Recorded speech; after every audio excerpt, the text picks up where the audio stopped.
Hello dear children.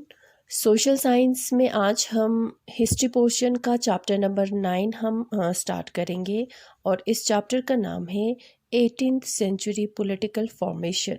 ठीक है, तो अब जब हम आप हिस्ट्री के लास्ट चैप्टर पे अब हम आ रहे हैं, तो मैं आपको फिर से बताना चाहूँगी। मैंने आपको स्कूल में भी बताया था, आपको स्टार्टिंग में भी बताया था कि ये जो आपका 7th क्लास का जो हिस्ट्री जो है वो मिडिवल हिस्ट्री पे बेस्ड है, यानी कि इसमें मिडिवल हिस्ट्री के बारे में है।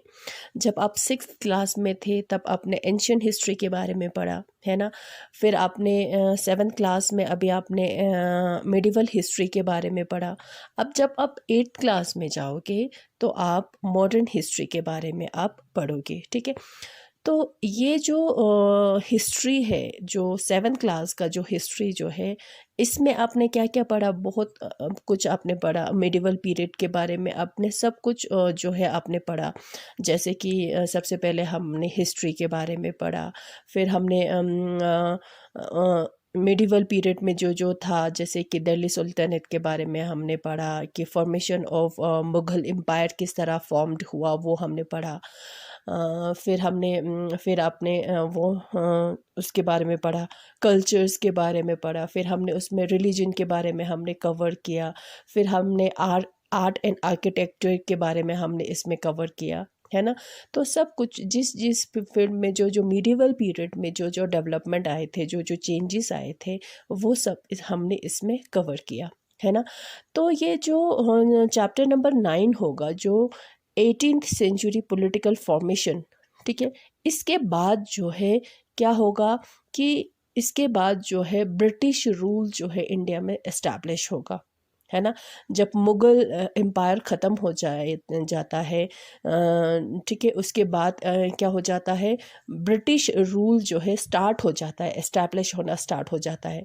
फिर जब ब्रिटिश रूल आता है, जब कॉलोनियल जब पीरियड आता है, तो उस पीरियड को हम कहेंगे मॉडर्न हिस्ट्री, है ना। तो ये वाला जो चैप्टर है आपका, इस चैप्टर का नाम है 18th सेंचुरी पॉलिटिकल फॉर्मेशन। ठीक है, जो 18th सेंचुरी में जो चेंजेस आया था, जो रिफॉर्म्स लाया था, उसके बारे में हम पढ़ेंगे। 17 पहले तो 18th सेंचुरी जो है वो कौन सा पीरियड होता है? 1701 से लेके जो 1800 के पीरियड के बीच में जितने भी पीरियड्स आते हैं, जितने भी ईयर आते हैं, उसको हम कहेंगे 18th सेंचुरी। ठीक है, 1701 से 1800 में जितने भी पीरियड आएंगे उसको हम बोलेंगे 18th सेंचुरी। समझ में आया? 18th सेंचुरी के बारे में हम पढ़ेंगे। सबसे पहले यहाँ पे 2 मैप दिए गए हैं। ठीक है, ये एक मैप ये हो गया और ये हो गया एक मैप ये हो गया। ठीक है, तो ये कह रहे हैं कि ये मैप जो है, जो मुग़ल एम्पायर का जो मैप हो गया कि किस तरह से ये चेंज हो रहा है, किस तरह से इसको फिर से ये जो है फिर से बन गया हुआ है। पहले जो है मुग़ल एम्पायर में जो है ये सब इंक्लूड होता था, फिर धीरे धीरे करके मुग़ल एम्पायर जो है क्या हो गया, डिक्लाइन हो गया। ठीक है, फिर जैसे कि ये हैदराबाद हो गया, ये एक इंडिपेंडेंट स्टेट बन गया। ये बंगाल हो गया, ये एक इंडिपेंडेंट स्टेट बन गया। ठीक है, और यहाँ पे अवध हो गया, ये एक इंडिपेंडेंट स्टेट बन गया। ठीक है, जाट्स करके ये सिख। ठीक है, ये सब ने क्या किया, मुग़ल से ख़ुद को इंडिपेंडेंट किया, आज़ाद किया, और इस तरह से मुग़ल का रूल जो है वो डिक्लाइन हो गया। अब हम इसमें डिटेल से पढ़ेंगे, अभी मैं सिर्फ आपको इंट्रोडक्शन दे रही हूँ। ठीक है, मैप के बारे में आपको बता रही हूँ। तो by 1765 British grab territories in East India. अब ईस्ट इंडिया में 1765 से क्या हुआ, ईस्ट इंडिया साइड में जो ब्रिटिश जो है उन्होंने कंट्रोल करना शुरू कर दिया। ठीक है, new political groups emerge in first half of 18th century. ठीक है। 18th सेंचुरी जो है अब नया नया पॉलिटिकल फॉर्मेशन जो है वो इमर्ज हो रहा था, ठीक है। डिक्लाइन ऑफ मुग़ल रूल जो है डिक्लाइन हो गया, यानी कि कमज़ोर हो गया, यानी कि ये वो टूट गया। अब उसकी वजह क्या थे, रीज़न क्या थे? मुग़ल एम्पायर जो एक पावरफुल एम्पायर थे, एक स्ट्रॉन्ग एम्पायर थे, वो धीरे धीरे वो डिक्लाइन होता चला गया। उसके वजह क्या थे? Decline started during end of 17th century, ठीक है। जब 17th सेंचुरी जब ख़त्म हो रहा था, तब जो है मुग़ल रूल जो है वो डिक्लाइन होना शुरू हो रहा था, ठीक है। जैसे कि औरंगज़ेब जो है मुग़ल एम्पायर का लास्ट पावरफुल रूलर था, ठीक है। लास्ट रूलर नहीं था, लास्ट पावरफुल रूलर था, ठीक है। औरंगज़ेब के राज्य के एंड में जो है ये मुग़ल रूल जो है वो डिक्लाइन हो रहा था। Aurangzeb had deployed military and financial resources of kingdom. जब औरंगज़ेब का रूल था तब क्या हो रहा था, मिलिट्री हो या फाइनेंशियल रिसोर्सेज हो, वो सारा डिप्लीट हो रहा था, यानी कि ख़त्म हो रहा था, ठीक है। Later Mughals couldn't check mansabdars powers. जो मनसबदार हमने मनसबदार के बारे में बहुत ज़्यादा हमने पढ़ा। मनसबदार क्या होता है? रैंक। मनसब मतलब रैंक होता है ना। रैंक होता है। मनसबदार वो इंसान होता है जिसके पास रैंक होता है, जिसके पास ऑफिस होता है। रैंक होल्डर को मनसबदार्स कहेंगे, है ना। मनसबदार्स को क्या मिलता था, आप लोगों को फिर से मैं बता दूं। मनसबदार जो है उनको तनख्वाह के तौर पर, सैलरी के तौर पर एक जगह मिलता था। याद होगा आपको, याद है ना? एक जगह मिलता था जिसको जागीरदार बोलते थे, जागीर बोलते थे, जगह मिलता था। और उस जगह से उसको क्या करने का उनको परमिशन होता था, टैक्स कलेक्ट करने का परमिशन होता था। और वो वही टैक्स जो है वो मनसबदार अपना सैलरी जो है उसी टैक्स में से वो निकालते थे, ठीक है।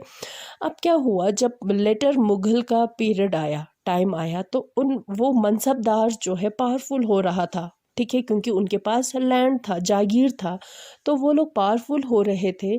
तो जो औरंगज़ेब के बाद जो लेटर मुगल्स थे, रूलर थे, वो उन मनसबदार के पावर को चेक नहीं कर पा रहे थे, कंट्रोल नहीं कर पा रहे थे, ठीक है।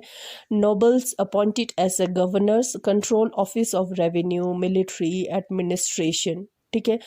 जो मुगल्स ने जो गवर्नर अपॉइंट किया हुआ था, किसी जगह का गवर्नर जो उन्होंने अपॉइंट किया हुआ था, वो गवर्नर क्या कर रहे थे, रेवेन्यू जो डिपार्टमेंट जो है उस पर भी कंट्रोल कर रहे थे, और मिलिट्री डिपार्टमेंट जो है उसको भी कंट्रोल कर रहे थे। रेवेन्यू यानी कि दीवानी, और मिलिट्री यानी कि फौजदारी, ठीक है। रेवेन्यू और मिलिट्री एडमिनिस्ट्रेशन दोनों को ये गवर्नर्स कंट्रोल कर रहे थे, ठीक है। अब एक राजा बनने के लिए सबसे पहले क्या चाहिए, रेवेन्यू चाहिए, पैसा चाहिए, है ना, दीवानी चाहिए, और क्या चाहिए, मिलिट्री चाहिए, फौजदारी चाहिए। अब दोनों उनके पास हो गए, गवर्नर्स के पास दोनों हो गए, ठीक है। Periodic remission of revenue to the capital declined with governors consolidating control over provinces। जिस तरह से गवर्नर जो है अपने जिस प्रोविंस उसको गवर्नर बनाया हुआ है, वो लोग क्या कर रहे थे, धीरे धीरे उस पर कंट्रोल कर रहे थे, और उस जगह पे जो उसका मुग़ल का जो कंट्रोल होता था वो डिक्लाइन हो रहा था। और रेवेन्यू जो है, पहले जो मुग़ल के उसमें आते थे रेवेन्यू जो आते थे, वो आना जो है अब कम हो रहा था, बंद हो रहा था, ठीक है।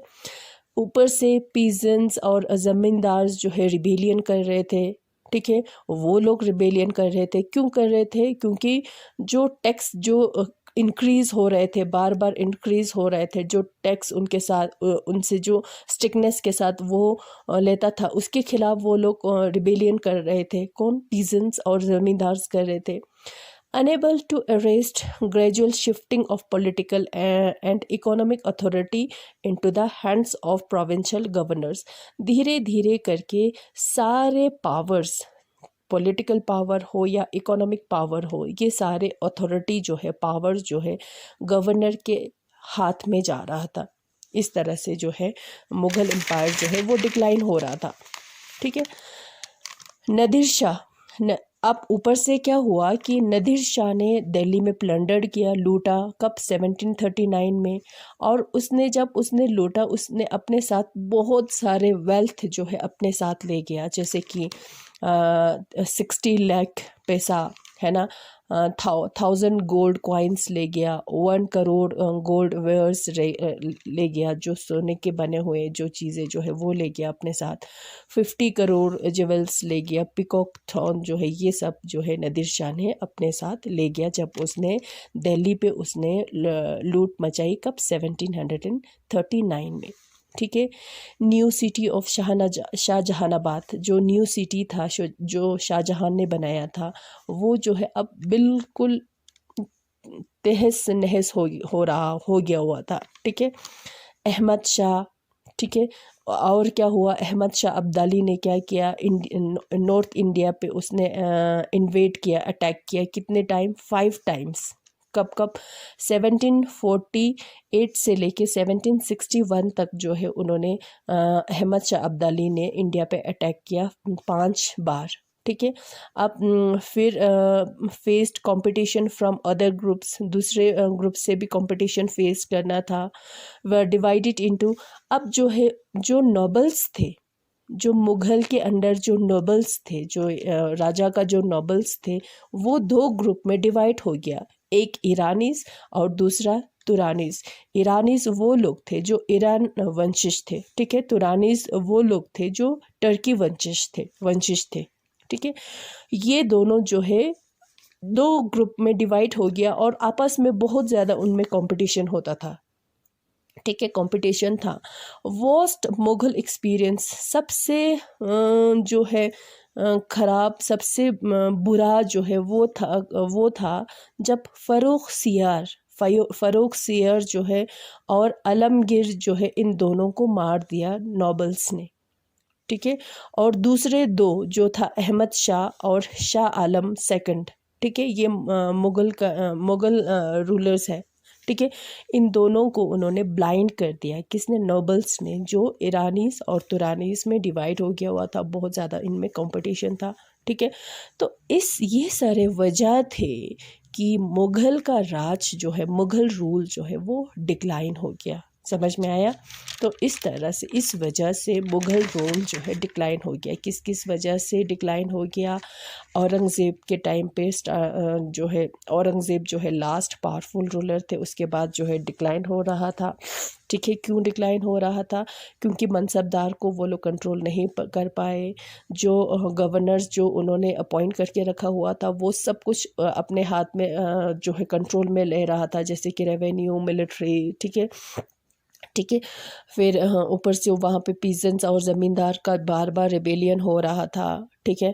और जो है पॉलिटिकल राजा को पता चल रहा था कि ये जो पॉलिटिकल अथॉरिटी और इकोनॉमिक अथॉरिटी जो है वो किसके हाथ में जा रहा है, गवर्नर्स के हाथ में जा रहा है, मगर फिर भी वो कंट्रोल नहीं कर पा रहे थे। इस तरह से गवर्नर ने क्या किया, अपने आप को स्ट्रॉन्ग बनाया और अपने आप को मुग़ल के राजा से इंडिपेंडेंट कर लिया और ख़ुद को ख़ुद जो है एक ऐसा रूलर जो है वो एक्ट करने लगे, ऐसा रूलर वो बन गए, ऐसा रूलर वो डिसीजन लेने लगे। ठीक है। नादिर शाह ने, ऊपर से नादिर शाह ने प्लंडर किया, लूटा दिल्ली को, कितने सारे वेल्थ जो है उसने अपने साथ ले गया। ऊपर से यहाँ पे हालात बहुत ख़राब था, डिक्लाइन हो रहा था, ऊपर से नादिर शाह ने जब लूटा तो उससे भी और ज़्यादा ख़राब हो गए। ठीक है। अहमद शाह अब्दाली ने भी 5 बार जो है इन्वेट किया। अब उस इन्वेट का सामना करने के लिए रिसोर्सेज तो चाहिए, मिलिट्री चाहिए, उसके लिए बहुत कुछ चाहिए, उसमें पूरा वेस्ट हो गया। ठीक है। और जो नोबल्स थे वो 2 ग्रुप में था, ईरानीस और तुरानीस, दोनों में बहुत ज़्यादा कंपटीशन था। ठीक है। और वो लोग जो है बहुत ही ज़्यादा पावरफुल जो है, ख़तरनाक थे कि यहाँ तक कि उन्होंने मुग़ल के राजा को उन्होंने क्या किया, मार दिया। ठीक है। ये सारे वजह थे, ये सारे कारण थे जिसके कारण जो है मुग़ल एम्पायर जो है वो डिक्लाइन हो रहा था। यानी कि डिक्लाइन हो गया, यानी कि वो कमज़ोर हो गया। और जहाँ जहाँ पे उन्होंने गवर्नर्स को अपॉइंट करके रखा हुआ था, उन्होंने ख़ुद को मुग़ल रूल से आज़ाद किया, इंडिपेंडेंट किया और ख़ुद उसी जगह का वो राजा बन गए। समझ में आया? तो इसलिए मुग़ल राज जो है वो डिक्लाइन हो रहा था। Emergence of new state by 18th century Mughal fragment into, अब जो है जब न्यू 18th सेंचुरी, आपको पहले बोला था 17th सेंचुरी के बीच में एंड में जो है क्या हो रहा था, मुग़ल रूल जो है वो डिक्लाइन हो रहा था, है ना। अब जब 18th सेंचुरी आया, जो मुग़ल जो है मुग़ल एम्पायर जो है छोटे छोटे उसमें डिवाइड हो गए, बांट गए, टूट गए, ठीक है। अब जो है उसमें कौन कौन था, states that were built Mughal provinces like, ठीक है, वो states were old Mughal provinces, जो पुराने मुग़ल का प्रोविंसेस हुआ करते थे, जैसे कि अवध, बंगाल, हैदराबाद, ठीक है। पावरफुल एंड इंडिपेंडेंट जो है ये सारा जो है अब ये क्या हो रहा था, इंडिपेंडेंट हो गया। कौन सी जगह, अवध, बंगाल, हैदराबाद, ये पहले किसका था, मुग़ल का जो है, मुग़ल की जगह थी, मुग़ल के टेरिटरीज़ थे। मगर जो वहाँ पे जो उन्होंने गवर्नर जो अपॉइंट करके रखा हुआ था, उन्होंने इंडिपेंडेंट कर दिया, इन जगहों को आज़ाद कर दिया मुग़ल के रूल से, ठीक है। कौन था उसमें जो रूलर्स, जो गवर्नर्स थे वो थे, एक में सादत खान था जिसका रैंक कितना था, 6000 था, जो अवध का ये था, गवर्नर था, ठीक है। मुर्शीद कुली खान जिसका रैंक जो है कितना था, 7000 था, जो बंगाल का गवर्नर था। आसफ झा जिसका रैंक 7000 था और ये हैदराबाद का था, ठीक है। इन्होंने क्या किया, इंडिपेंडेंट कर दिया मुग़ल के राज से, ठीक है। इस तरह से पॉलिटिकल अब फॉर्मेशन, न्यू पॉलिटिकल जो है वो फॉर्म्ड हो गया। अब आपके समझ में आ रहा होगा, ठीक है। State that enjoyed considerable independence under Mughals इस वतन जागीर सेवरल राजपूत प्रिंसिपलिटीज़, और दूसरे थे बहुत सारे ऐसे राजपूत प्रिंसिपलिटीज़ थे जो पहले भी मुग़ल के अंडर नहीं थे, वतन जागीर, यानी कि उनको पहले से ही हक था, मुग़ल के अंडर भी उनको अपने एरिया को रूल करने का हक था। उसके बारे में हम पढ़ेंगे, ठीक है। State under the control of Marathas, Sikh and Jats, और थर्ड था मराठास, सिख और जाट्स। इन लोगों ने क्या किया, इंडिपेंडेंट कर लिया, अपने आप को आज़ाद कर लिया। इस तरह से न्यू पॉलिटिकल जो है वो फॉर्मेशन हो गया, ठीक है। अब सबसे पहले हम हैदराबाद की बात करेंगे, हैदराबाद, ठीक है। निज़ामुल मुल्क आसफ झा, निज़ामुल मुल्क जो है, निज़ामुल मुल्क आसफ झा को हम बोलेंगे फाउंडर ऑफ हैदराबाद, ठीक है।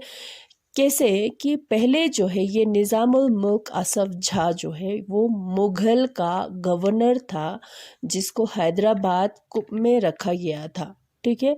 तो उसने क्या किया, मुग़ल के कोर्ट में ये जो एक पावरफुल मेंबर था, कौन, निज़ामुल मुल्क आसफ झा, ठीक है। Emperor Farrukhsiyar first governor of Awadh and later Deccan, पहले उसको अवध का ये बनाया, गवर्नर बनाया आसफ झा को, फिर उसके बाद डेक्कन का। He had full control over administration, Asaf Jha के पास, निज़ामुल मुल्क आसफ झा के पास जो है पूरा कंट्रोल था, एडमिनिस्ट्रेशन का पूरा कंट्रोल उसके हाथ में था, ठीक है।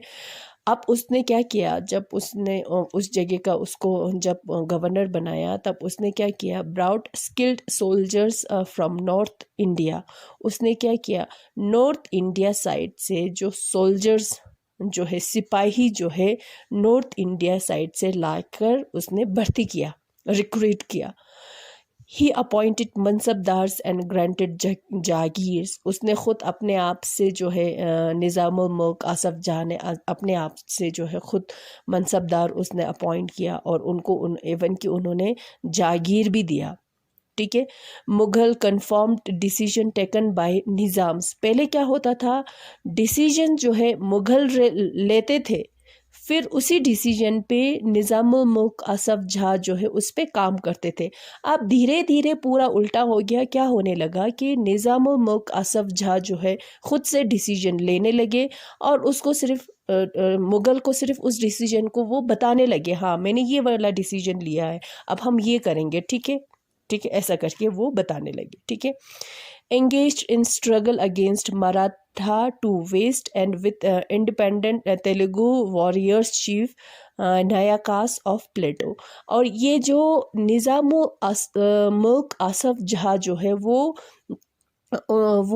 उसको सामना करना पड़ा किस किस का, मराठास का, वेस्ट में मराठास का, जो तेलुगुस प्लेटो में तेलुगुस जिसको नायकास बोलते थे उनका सामना करना पड़ा, यानी कि उनसे लड़ाई की उसने, ठीक है। They aim to control such rich textile areas of Coromandel coast in east. वो लोग क्या करना चाहते थे, जो कोरोमंडल कोस्ट है जहाँ पे जो टेक्सटाइल जो है प्रोड्यूस होता था। कोरोमंडल कोस्ट कौन सा हो गया, ये वाला, ठीक है। कोरोमंडल कोस्ट जो है इस पे वो लोग कंट्रोल करना चाहते थे, क्योंकि वहाँ पे टेक्सटाइल जो है, रिच टेक्सटाइल जो है वो उसके प्रोडक्शन होता था, ठीक है। ये हो गया हैदराबाद के। हैदराबाद में कौन था, कौन सा गवर्नर था, निज़ामुल मुल्क असफ जहाँ था। पहले वो मुग़ल का गवर्नर था, फिर बाद में वो हैदराबाद को इंडिपेंडेंट किया उन्होंने मुग़ल राज से, और हैदराबाद को उसने फाउंड किया, ठीक है। उसके बाद जो है अवध ये वाला एरिया, पहले हमने हैदराबाद के बारे में पढ़ा, ये वाला है हैदराबाद, ये पहले मुग़ल रूल के अंडर था। फिर अब हम देखते हैं अवध के बारे में, ये भी मुग़ल रूल के अंडर थे, मुग़ल का टेरिटरीज था, और किस तरह से ये भी इंडिपेंडेंट हो जाता है। अवध में कौन था, बुरहानुल मुल्क सादत खान। बुरहानुल मुल्क सादत खान वॉज अपॉइंटेड सूबेदार ऑफ अवध। उसको सूबेदार ऑफ अवध बनाया मुगल्स ने, कब, 1722 में। किसको बनाया, बुरहानुल मुल्क सादत खान को क्या बनाया, सूबेदार बनाया, कौन से एरिया का, अवध का, ठीक है। And founded a state emerge as breakup of Mughal. और इसी ने बुरहानुल मुल्क सादत खान ने अवध जो है वो स्टेट उसने फाउंड किया, और खुद को अपने आप को अवध को मुग़ल के रूल से उसने आज़ाद किया, इंडिपेंडेंट किया, ठीक है। Control Ganga plains and trade route between north India and Bengal. उसने क्या किया, गंगा जो प्लेन्स एरिया है उस पे कंट्रोल किया, और जो ट्रेड रूट था, ट्रेड का रूट था, रास्ता था किनके बीच, नॉर्थ इंडिया और बंगाल के बीच, उस पे उसने कंट्रोल किया सादत खान ने। Held combined offices of subedari, diwani and faujdari, that is political, financial and military affairs. पूरा जो ये डिपार्टमेंट जो है, जो सूबेदारी, ठीक है, सूबेदारी कौन सा होता है, पॉलिटिकल होता है, दीवानी कौन सा होता है, फाइनेंशियल डिपार्टमेंट होता है, मिलिट्री कौन सा होता है, फौजदारी डिपार्टमेंट होता है, उसने पूरा सारा ऑफिसेस जो है सादत खान जो है उसने संभाला हुआ था, वो संभाल रहे थे, उस पर कंट्रोल, इवन हम कह सकते हैं कि कंट्रोल कर रहे थे, ठीक है। Reduce jagirdars appointed by Mughals. जो पहले वहाँ पे जागीरदार जो मुग़ल के राजाओं ने वहाँ पे अपॉइंट करके रखा हुआ था, उसने क्या किया, उसको रेड्यूस कर दिया, कम कर दिया, ठीक है। He seize Rajput zamindars and fertile lands of Afghans of Rohil Khan. जो रोहिल खान का जो है उसने जो एरिया जो है उसको उसने सीज किया, ठीक है, कंट्रोल किया। State depend on local mahajan for loans, it sold right to collect tax to bidder. जो है अब क्या हो रहा था, उसमें जो है स्टेट डिपेंड ऑन लोकल महाजन पे डिपेंड रहना पड़ता था लोन्स के लिए, ठीक है। It sold right to collect taxes to bidders. अब उसमें क्या होता था, जो लोग जितना ज़्यादा टैक्स कलेक्ट करके लाते थे, उन लोगों को मिलता था, टैक्स कलेक्ट करने का हक मिलता था। Revenue farmers, ijaradars, revenue farmer को बोलते हैं ijaradars, agreed to pay state so sorry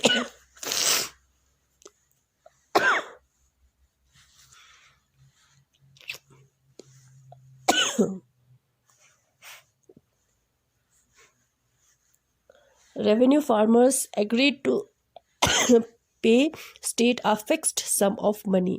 अब जो है टैक्स जो है फिक्स्ड रखा जाता था, और रेवेन्यू फार्मर्स जिसको इजारादार बोलते हैं वो उस बात पे एग्री हो जाते थे, जितना फिक्स जो टैक्स जो है फिक्स करके रखा हुआ है उसको पे करेंगे। ठीक है, फिर उसके बाद जो है बंगाल आते हैं। ठीक है, कौन सा एरिया? बंगाल। ये बंगाल भी मुगल रूल से इंडिपेंडेंट हो जाते हैं। अब बंगाल में कौन था? मुर्शिद कुली खान था। मुर्शिद, अब ये बोलो कि मुर्शिद कुली खान जो है वो गवर्नर नहीं था, वो नायब और डिप्टी टू गवर्नर था। गवर्नर के नीचे लेवल पे वो आता था, नायब गवर्नर आप कह सकते हो। ठीक है, जो गवर्नर के नीचे आते थे वो था मुर्शिद कुली खान। मगर फिर भी स्टिल उसने क्या किया, बंगाल को मुगल एम्पायर से उसने इंडिपेंडेंट किया। तो उसने क्या किया, सीज ऑल पावर्स, सारे पावर्स को उसने अपने हाथ में ले लिया। ठीक है, commanded revenue and administration, revenue और एडमिनिस्ट्रेशन पे वो कमांड करने लगे। Collected in cash with strictness, जो टैक्स होता था वो कलेक्ट होते थे, कैश में कलेक्ट होते थे, और टैक्स कलेक्ट किया जाता था बहुत ही ज़्यादा स्ट्रिक्टनेस के साथ। ठीक है, दोज अनेबल टू पे वर आस्क टू सेल लैंड्स, वो लोग जो टैक्स पे नहीं कर पाते थे उनको बोलते थे अगर नहीं पे कर पा रहे तो अपना ज़मीन जो है वो बेच दो। ठीक है, transferred all Mughal jagirdars to Orissa and order major reassessment of revenue of Bengal under Alivardi Khan. Bengal, उसने क्या किया, मुर्शिद कुली खान ने क्या किया, जो मुगल के जो जागीरदार जो थे उस एरिया में, उसको उसने क्या किया, उड़ीसा में उसने ट्रांसफ़र कर दिया।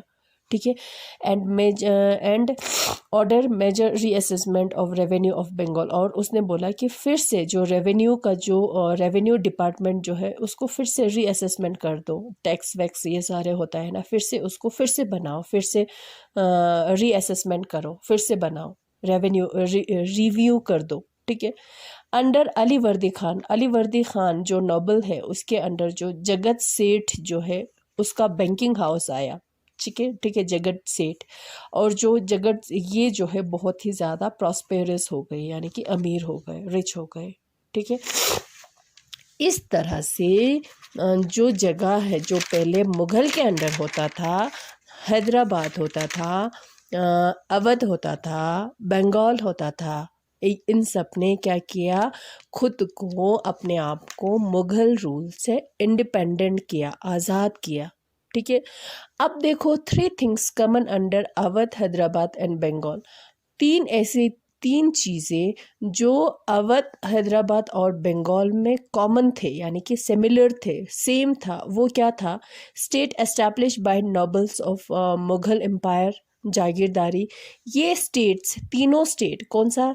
हैदराबाद स्टेट, अवध स्टेट और बंगाल स्टेट जो है, वो तीनों जो है जो है वो बनाया बाय एस्टेब्लिश बाय नोबल्स ने बनाया, गवर्नर्स ने बनाया। किसके गवर्नर्स ने? मुग़ल एम्पायर के गवर्नर्स ने फाउंड किया, है ना। जागीरदार होते थे वो, उनका उस जगह का।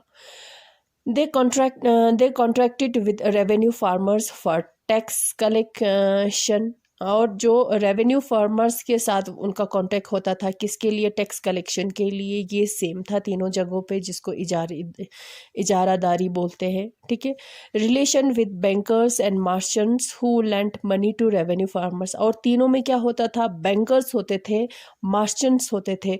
बैंकर्स और मार्चेंट्स क्या करते हैं? लोन देते हैं लोगों को, फार्मर्स को, रेवेन्यू फार्मर्स को वो पैसा लोन में देना। उनको बैंकर्स कहेंगे, उनको मार्चेंट्स कहेंगे।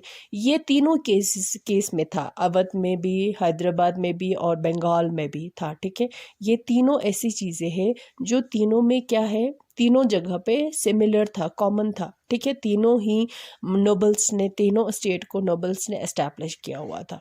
ठीक है, तो ये हमारा हो गया इसके बारे में। ये state that were old Mughal provinces, Awadh, Bengal और हैदराबाद के बारे में आज का हमारा हो गया। फिर हम नेक्स्ट क्लास में हम पढ़ेंगे state that enjoyed considerable independent under Mughal, watan jagir, Rajput प्रिंसिपलिटीज़ के बारे में। ठीक है, और मराठास, सिख और जाट्स के बारे में हम नेक्स्ट क्लास में पढ़ेंगे। आज हम इतना ही करेंगे। ठीक है, सबसे पहले समझना ज़रूरी है कि किस तरह से जो है मुग़ल एम्पायर जो है किस तरह से डिक्लाइन हो गया। ठीक है, फिर इसके बाद जब मुग़ल राज जो है जब डिक्लाइन हो जाता है तो फिर आएगा इंडिया में ब्रिटिश रूल का जो है स्टार्ट हो जाएगा। फिर ब्रिटिश रूल जब होता है तो मॉडर्न हिस्ट्री स्टार्ट हो जाता है। जब जो मॉडर्न हिस्ट्री होता है वो आप 8th क्लास में जाके आप पढ़ेंगे। ठीक है, इस हिस्ट्री में यानी कि 7th क्लास के हिस्ट्री में मिडिवल हिस्ट्री के बारे में पूरा है, तो उसके बारे में आपको नॉलेज होना बहुत ज़रूरी है, क्योंकि ये 8th क्लास में तो आप जब मॉडर्न हिस्ट्री के बारे में आप पढ़ेंगे तो आपको समझ में ही नहीं आएगा, है ना। अगर आपको जब मिडिवल हिस्ट्री, अगर आपको जब एंशियंट हिस्ट्री के बारे में पता हो तो मिडिवल हिस्ट्री के बारे में ठीक समझ में आएंगे। अगर आपको मिडिवल हिस्ट्री के बारे में पता हो तो मॉडर्न हिस्ट्री के बारे में आपको अच्छे से समझ में आएंगे। ये सारे इंटरलिंक है। ठीक है, इस तरह से जुड़ा हुआ है। ठीक है, फिर हम नेक्स्ट क्लास में करेंगे हम बाकी। Thank you.